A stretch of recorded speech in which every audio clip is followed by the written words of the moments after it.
Adam. Phase 2, Metropolitan Centers. The mist was the first violation. It didn't drift, it clung, a cold, heavy presence that muffled sound and choked the distant light. Adam wrestled the heavy door of the abandoned service truck shut. He and Charlie were deep in an unnamed valley, responding to a civilian distress beacon that had sputtered out 3 hours ago. The air was unnaturally cold, carrying the sharp, metallic scent of ozone and the damp earth of profound isolation. "This whole valley feels like it's underwater," Charlie muttered, pulling his collar high. He carried only a simple backpack and a sturdy flashlight. Adam, similarly lightly equipped with basic survival gear and his preferred heavy-duty knife, scanned the surroundings. They were deliberately underskilled for combat. This was a reconnaissance mission, not a fight. The village itself was a silent, terrifying structure of neglect. The buildings, rough-hewn wood and gray plaster, were huddled together beneath the thick, cold mist. Every single window was haphazardly painted over with thick, viscous black paint. Every door was secured, not just locked, but crudely barricaded with heavy furniture and planks of wood. The lack of sound was absolute. No dogs, no birds, no machinery. Only the soft, damp sound of their own footsteps on the muddy, unpaved road. It was the silence of a mass grave. They found the only break in the terrifying uniformity near the village square. A small, single-story clinic, its windows also blacked out, but the main door was merely closed, not barricaded. Adam knocked once, the sound swallowed instantly by the surrounding quiet. The door was wrenched inward with frantic speed. Dr. Sophia, a woman whose eyes held the wide, brittle exhaustion of someone running on terror fumes, pulled them inside with surprising strength. She slammed the door shut and immediately threw a heavy wooden bolt across it. "You answered the beacon," Dr. Sophia whispered, her voice tight, dry, and strained. She didn't ask their names or their purpose. She only cared that they were there. "You have to leave. You have to leave before the night." "We can't leave," Adam stated, professional and detached, though the overwhelming paranoia of the sealed room was unnerving. "We heard the call. We need to know the structural problem here. What is it? Virus or chemical spill?" Dr. Sophia shook her head, tears of pure terror welling in her exhausted eyes. "It's the fog. It's the silence. They listen when the sun goes down." She fumbled desperately with her watch, the plastic case cracked and dirty. "It starts at 11:45 p.m. That is the cutoff. After that, they come out. You have maybe 4 hours." She gripped Adam's arm, her fingers digging deep into his muscle. Her voice dropped to a horrifying, desperate certainty. "Listen to me, Adam. This is the only rule that matters. If you hear your name called in the fog, do not answer. Do not acknowledge it. You answer, and you belong to the quiet." The doctor's warning was the only context they were given. Adam and Charlie immediately abandoned their questions and began securing the clinic. They dragged heavy medical supply cabinets and filing desks against the main door, reinforcing Dr. Sophia's crude efforts. The silence outside was absolute, making the scrape of furniture unnaturally loud. Dr. Sophia worked with frantic, silent urgency, tearing strips of heavy-duty medical tape to seal the base of the windows and the gap beneath the front door. She wasn't worried about visible intruders. She was terrified of the atmosphere itself. The clock on the wall crept toward the witching hour. The 3 survivors huddled together in the clinic's central examination room, relying on the weak, flickering light of a single battery-powered lantern. Charlie nervously clutched his flashlight, checking the clock every 30 seconds. The air inside was stale and heavy with the scent of antiseptic and collective fear. At exactly 11:45 p.m., the environmental attack began. It wasn't a slow drift of morning haze. Outside the blacked-out windows, the fog erupted. It poured over the ridge of the valley and flowed down the main street of the village like a massive, unstoppable river of unnatural, brilliant white. It was thick, dense, and unnervingly low to the ground. It flowed with the viscosity and purpose of a living organism, pressing against the glass and immediately starting to seek entry, pooling under the door cracks and around the windowsills. The light of the fog itself was terrifying, a cold, luminous white that seemed to shine with its own internal energy, turning the world outside into a featureless, suffocating void. Dr. Sophia let out a whimpering gasp, covering her mouth with both hands. "It's here! Don't listen! Don't breathe!" The true horror began not with a roar, but with a sound so intimate and calculated it pierced their defenses instantly. The whisper. It came from outside the front door, dry and soft, yet impossibly clear. It was the sound of a voice right next to Adam's ear, a voice he hadn't heard in years. "Adam, you forgot the circuit schematic. We need you to come back." It was the voice of Michael, his old mentor, who had died in a fire 5 years ago. The voice was perfect, the slight rasp, the familiar inflection, the specific professional context. Adam's breath hitched, a sudden, blinding urge to answer, to correct the old mistake, overwhelming his senses. Before Adam could move, the second whisper came, equally clear and agonizingly familiar, aimed at Charlie. "Charlie, dinner is ready. Mom said the soup is getting cold."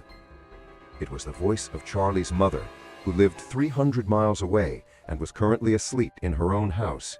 The voice was gentle, loving, and held the deep maternal concern Charlie hadn't heard since childhood.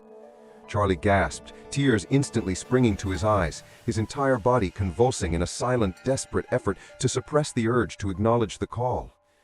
The silence of the fog listened, waiting for the structural collapse of their resolute.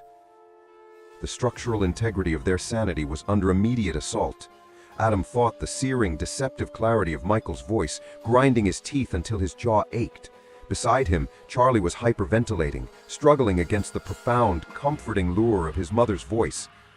Then, the psychological attack intensified, cutting deeper into Charlie's grief. A new whisper, softer, younger, and utterly heartbreaking, came from right beside the barricaded door. "Charlie, it's cold out here. Please, my leg hurts. I need you to open the door, just for a second. Please, big brother." It was the voice of Charlie's younger sister, who had died tragically in a car accident 5 years earlier. The specific pleading, the pain in her leg, the call for her big brother, was a cruel surgical strike against his deepest guilt. Charlie let out a terrible choked sound, a mix of recognition and unbearable agony. His body shook violently, and he lunged forward, scrambling over the desk and filing cabinets, his hand reaching desperately for the heavy bolt on the door. "She needs me. She's cold, Adam. She's hurting," Charlie cried, tears streaming down his face, his logic completely overwhelmed by the emotional manipulation. "I have to let her in." Adam reacted instantly. He lunged across the floor, tackling Charlie hard, just as his friend's desperate hand reached the cold steel of the bolt. Adam pinned Charlie to the floor, using the full weight of his body and the cold strength of his technical focus to fight the sheer power of emotional trauma. "Stop it, Charlie. She's dead. It's not real. It's the fog, Charlie. It's not her," Adam roared as he struggled against the impossible strength of his friend's grief-fueled panic.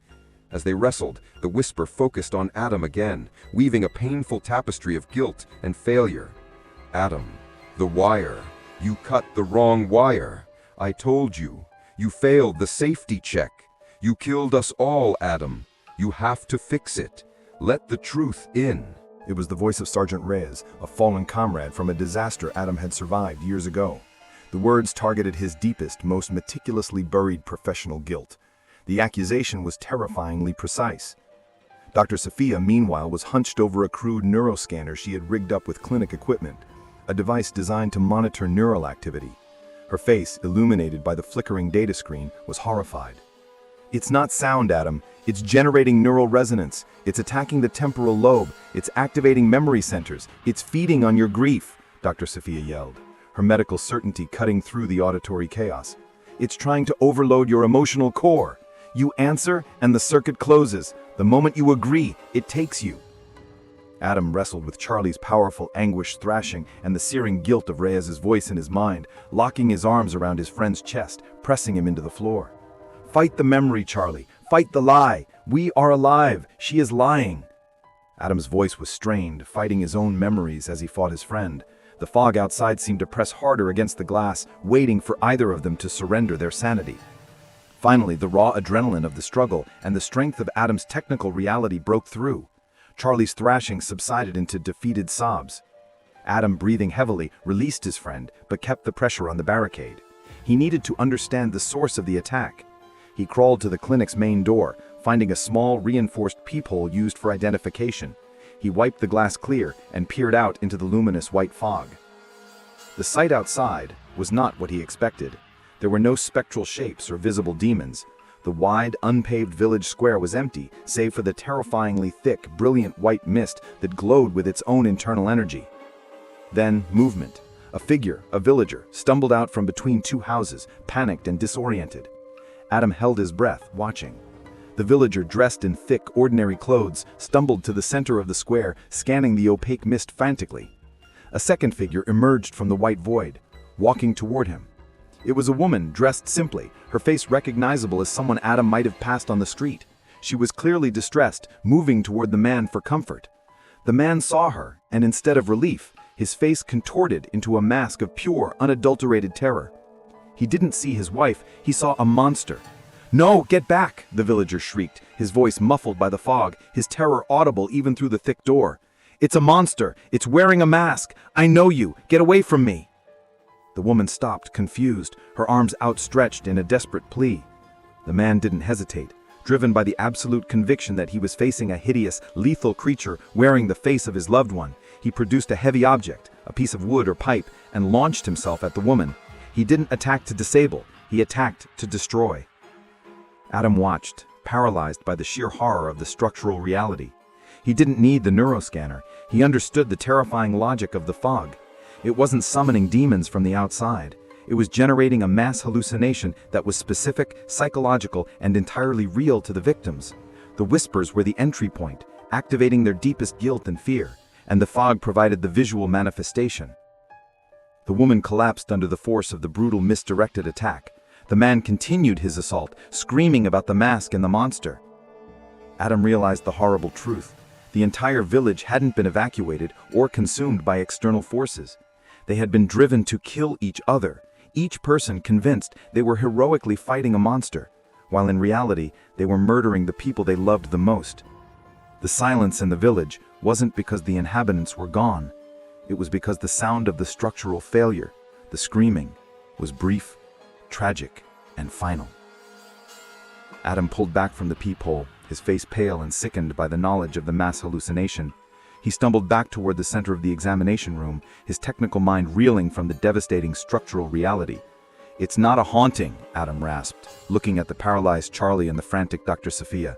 "It's a weapon. It's making them see monsters wearing their families' faces. They killed each other." Dr. Sophia finally broke her professional silence, the ultimate shame flooding her eyes. "It's worse than a weapon, Adam. It's a failed bioweapon. Not a virus, but a neuroacoustic parasite. It transmits through ambient sound, the whispers, and visual cues, the fog. It was developed by a classified research division to destroy enemy morale by turning entire populations violently against themselves." She slammed her hand down on the metal examination table. "It breached containment 3 days ago. The research facility is on the mountain peak, not for study, but because they thought the altitude would contain it. The fog isn't weather, it's the active parasite cloud. If it leaves this valley, it spreads globally. This is not a town evacuation, this is a global containment failure." The scale of the disaster was paralyzing. Adam looked at the neuroscanner, now confirming the frantic, spiking activity of the outside world, a world tearing itself apart over an illusion. "We have to stop it," Adam said, the words heavy with finality. "The lab on the mountain, they must have a failsafe." "They do," Dr. Sophia confirmed, retrieving a small emergency satellite phone. "The facility has an emergency incineration beacon, a directional satellite frequency designed to initiate a contained airstrike, vaporizing the facility and the cloud within a 2-kilometer radius. But the system is manual. Someone has to reach the lab to activate it." Adam checked their remaining gear. "We have no firearms. The fog is lethal, and we have to walk through it. It will use every voice we've ever known." "You can't walk through it, Adam," Dr. Sophia pleaded. "The acoustic attack is absolute." Adam's eyes fell on the medical cabinet, then on the broken components of the comms unit he was carrying. His technical focus returned, sharp and precise, fighting the hopelessness. "The whisper is sound," Adam muttered, grabbing 2 cheap plastic radio headsets. "It uses sound to transmit the neuro-parasite. If we can't stop the sound, we block it." He ripped the delicate speaker cones from the headsets and quickly jerry-rigged the wires to an old static-filled radio receiver he pulled from his pack. "We generate our own acoustic environment. Loud, pure white noise. It's a sonic wall. It should scramble the frequency and block the external whispers." He handed one set to Charlie, who was now watching him with terrified resolve. "It's a suicide mission, but it's the only structural fix left. We walk the 4 hours up that mountain and vaporize the source. Dr. Sophia, you stay here. If we don't call you by 4 a.m., assume the protocol has failed." They were going into the heart of the failure, armed only with static and knives. "We walk the 4 hours up that mountain and vaporize the source. Dr. Sophia, you stay here. If we don't call you by 4 a.m., assume the protocol has failed." Adam and Charlie strapped the crude radio headsets onto their heads. Adam flipped the switch. The devices immediately erupted with a powerful, constant, high-volume hiss of white noise, a loud, abrasive wall of static that dominated their auditory world, completely drowning out the whispers. Dr. Sophia stood back, her face grim. Adam opened the clinic door. The blast of cold, wet air hit them, accompanied by the thick, luminous white of the parasitic fog. "Stay close," Adam ordered. "Knives for defense only. We push them away. We do not kill civilians." They stepped out into the total sensory deprivation of the mist. Visibility dropped instantly to 0. The powerful static in their ears successfully blocked the agonizing acoustic attack, but the cost was profound. They were deaf to the environment, reliant only on touch and sight, which was useless in the dense fog. They moved slowly, shoulder to shoulder, Adam leading, his heavy-duty survival knife drawn and held defensively. The fog was cold, wet, and luminous, glowing around them like an alien atmosphere. They hadn't taken 20 steps when the visual terror began. Through the shifting, swirling white of the mist, Adam began to see shadowy shapes moving. They were vague, distorted figures, the hallucinating villagers, moving erratically through the mist, completely convinced they were fighting horrifying, masked monsters. The first attack was sudden and vicious. A figure, a man wielding a large rusty garden tool, lunged out of the fog, screaming a silent curse lost beneath the static in Adam's ears. The man saw Adam not as a rescuer, but as a monstrous threat wearing a familiar face. Adam reacted instantly.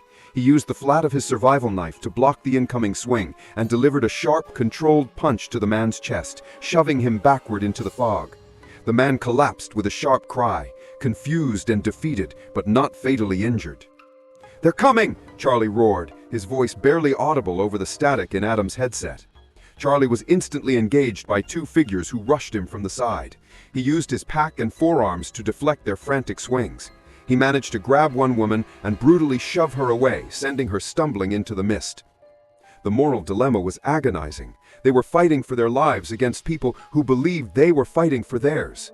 They couldn't use lethal force, but the villagers, driven by terror, were fighting with absolute murderous intent. A third villager, a large man, seized Adam from behind, his hands locking around Adam's neck in a desperate chokehold. Adam struggled, kicking and twisting, the static in his ears amplifying the raw terror of the physical assault. He wrenched himself free, slamming the man against a nearby fence post, the structural thwack of the wood cracking even through the white noise. They pushed onward, leaving the whimpering, defeated victims in their wake, the metallic scent of fresh blood now mingling with the ozone of the fog. The density of the attackers was increasing. They were nearing the central square. They were battered, bruised, and morally compromised, but they were moving toward the objective, step by agonizing step. The pressure of the attacks was relentless. Adam and Charlie were battered, bruised, and morally compromised, but they were nearing the base of the mountain, pushing through the final pockets of hallucinating, murderous villagers. During a desperate scuffle with a large, frantic man wielding a broken bottle, the unavoidable happened. The man, flailing wildly, struck Charlie's head. The blow itself was glancing, but the force tore Charlie's crude radio headset violently from his ears. The silence of the white noise vanished. The atmosphere immediately flooded Charlie's mind with the agonizing whispers, hundreds of dry, soft voices speaking his deepest fears and guilt simultaneously. The neurological parasites found their target. Charlie froze. He didn't look at the villager he had just fought. He looked straight at Adam. His eyes, seconds ago filled with determination, became wide, dark pools of unadulterated terror. He didn't see his friend, his partner, the only anchor in this terrifying reality. He saw the monster. The imagery instantly supplied the visual. Adam's face transformed into a terrifying, demonic entity. The skin blackened and cracked, horns sprouted from his forehead, and his eyes burned with malevolent, impossible light. The illusion was total and absolute. "Adam, no! You're the monster!" Charlie shrieked, the sound tearing out of him, raw with betrayal and fear. He didn't hesitate. Driven by the absolute conviction that he was facing the source of all evil, Charlie drew his survival knife and launched himself at Adam. "Charlie, stop! It's me!" Adam roared, the truth of his words useless against the Neuro-Parasite. He dodged the first savage swing of the knife, the steel blade whistling inches from his throat. The attack was driven by a terrified, desperate intent to kill. The struggle was brutal, intimate, and heartbreaking. Adam refused to draw his own weapon. He couldn't kill his best friend, even if Charlie was currently convinced he was fighting a demonic beast. He wrestled with Charlie's powerful, fear-fueled body, using his training to subdue, not to injure fatally. The moral stakes were higher than ever. Save the mission, save the world, but first, save Charlie from himself. As they wrestled, the environmental horror intensified. The surrounding fog, sensing the chaos and fresh emotional energy, began to compress. Dark, human-shaped silhouettes, the spectral forms of the already fallen villagers, began to coalesce in the thick mist, moving slowly and silently toward the struggling men, drawn by the scent of fresh conflict. They were not attacking yet. They were simply watching, waiting for the fatal blow to be delivered. Adam fought desperately, the effort tearing at his injured muscles. He managed to secure Charlie's wrist, twisting the knife away, sending it clattering uselessly into the mud. With a final, agonizing effort, Adam delivered a sharp, controlled strike to the side of Charlie's head. Charlie went instantly limp, collapsing onto the cold, damp earth. He was unconscious, safe from the whisper and the fatal illusion. Adam paused, sucking in ragged breaths, his own body battered and bruised by the ordeal.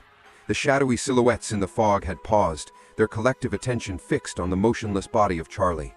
The silence of the fog was immense, mocking. Adam grabbed Charlie's limp body and, ignoring the crushing fatigue and the silent watchers, began the final desperate ascent up the steep, unpaved road toward the mountain peak. Adam dragged Charlie's unconscious body up the steep, unpaved road, his muscles screaming in protest. The silence of the ascent was broken only by his own ragged breathing and the soft, continuous hiss of his static-filled headset. The shadowy silhouettes of the fallen villagers remained at the base of the mountain, a horrifying silent audience to his final, desperate climb. Finally, the silhouette of the old research facility, a reinforced concrete bunker, loomed through the dense white fog. Dr. Sophia was waiting, her face etched with profound relief and terror, clutching the emergency satellite phone. "He's safe," Adam gasped, dumping Charlie's body onto the cold concrete near the entrance. "Headset's off. He's just unconscious." "Thank God," Dr. Sophia whispered, her hands already moving toward the large metal access panel on the wall. "The time is critical. We must activate the emergency incineration beacon." They worked together, their efforts coordinated and urgent. Dr. Sophia guided Adam through the final wiring sequence behind the panel. Adam's technical skills were precise. He bypassed the destroyed security lock and found the large red activation switch. "It's armed," Adam stated, pulling his hand back. 2 kilometers radius. Everything burns." Dr. Sophia nodded, her eyes closed for a brief final moment. She slammed the switch. The beacon activated not with sound, but with an immense, blinding flash of pure white light that ripped vertically through the thick layer of fog. The ground trembled. Minutes later, the sound of their salvation arrived, a deafening, piercing scream of military jets passing directly overhead. The jets were flying low, fast, and armed. Seconds after the jets passed, the sky dissolved into a hellish cascade of fire. The incendiary payloads detonated, consuming the entire valley. The brilliant white fog instantly vaporized in the overwhelming, chaotic firestorm. The smell of burning chemicals, smoke, and superheated air was immense. Adam shoved Dr. Sophia and Charlie's body into the facility's small, reinforced entry bunker, slamming the heavy steel door shut, just as the shockwave and heat crashed against the exterior. They survived the blast.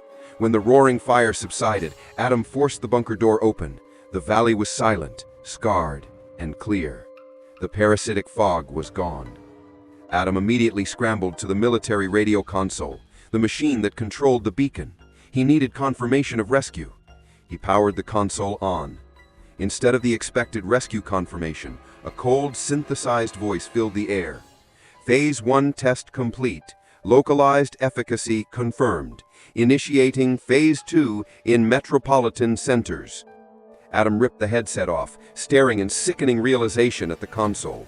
The initial outbreak hadn't been a containment failure, it had been a test.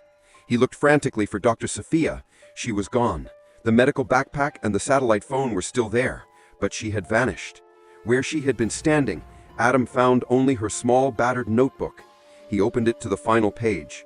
Scrawled across the paper were 2 words, repeated dozens of times: the architects. Adam looked up, his eyes wide with a new, profound horror. He stumbled to the bunker window, scanning the horizon beyond the devastated valley. In the distant, clear sky above the metropolitan areas, faint, ominous plumes of brilliant white fog were visibly rising. The structural failure was not contained. It was expanding. The fog is spreading. If you hear your name called tonight, don't answer. Tell me in the comments, who would you trust if your eyes lied to you?